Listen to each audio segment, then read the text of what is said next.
అందరికి నమస్తేనా చెప్పు. అందరికి నమస్తేనండి. నా మనవరాలు చెప్తుంది ఈ రోజు మా ఇంట్లో కారం దోశ, నిన్నటి రాగి పిండి ఉంటే దోశ పిండి ఒక్కొద్దిగా బియ్య పిండి కలుపుకొని. అత్తమ్మ ఇది కాగింది కదా, ఇది మాకేసి ఇంకోటి మాకు పోసి చూపించతమ్మ. ఇది చూడు, ఇది మా అత్తమ్మనే పోసింది. చాలా పల్చాగా, చాలా రోస్ట్, చాలా బాగుంది. కారం దోశ ఇంకొకటి ఉషా, దీంట్లో పచ్చిమిరపకాయలు, కొత్తిమీర, కరివేపాకు, ఆనియన్, సాల్ట్, కొద్ది బియ్య పిండి కలిపిన. ఇంకోటి నైట్ అన్నం దండిగా ఉంటే ఎందుకు వేస్ట్ అన్న చిత్రాన్నం అమ్మ కలుపుతుంది అనమాట. రెడ్డిది చాలా బాగుంటుంది. చింతపులుసేసి ఇంకా కూర ఏం చేయలేదు. ఇది కొబ్బరి పొడి ఉంది, ఇది ఉంది అనమాట చింతకాయ.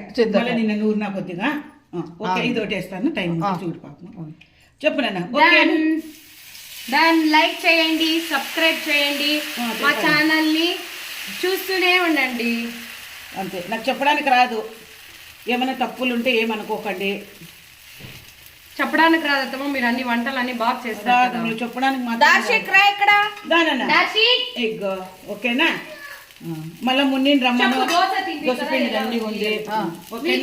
తీసి పెట్టింది అత్తమ్మ. వీడు నా బిడ్డ కొడుకు. నమస్తే చెప్పు. వీరికి ఉత్తది పచ్చిమిరకాయ లాగా దోశ తీసుకున్నా చేతికి. తీసుకో పట్టుకో. పాపకి రొద్ద పెడదాము. ఓకేనా. ఓకే బాంధవాన్ని అక్కడ వీడియో చూడండి ఫ్రెండ్స్ అన్న చెప్పినా.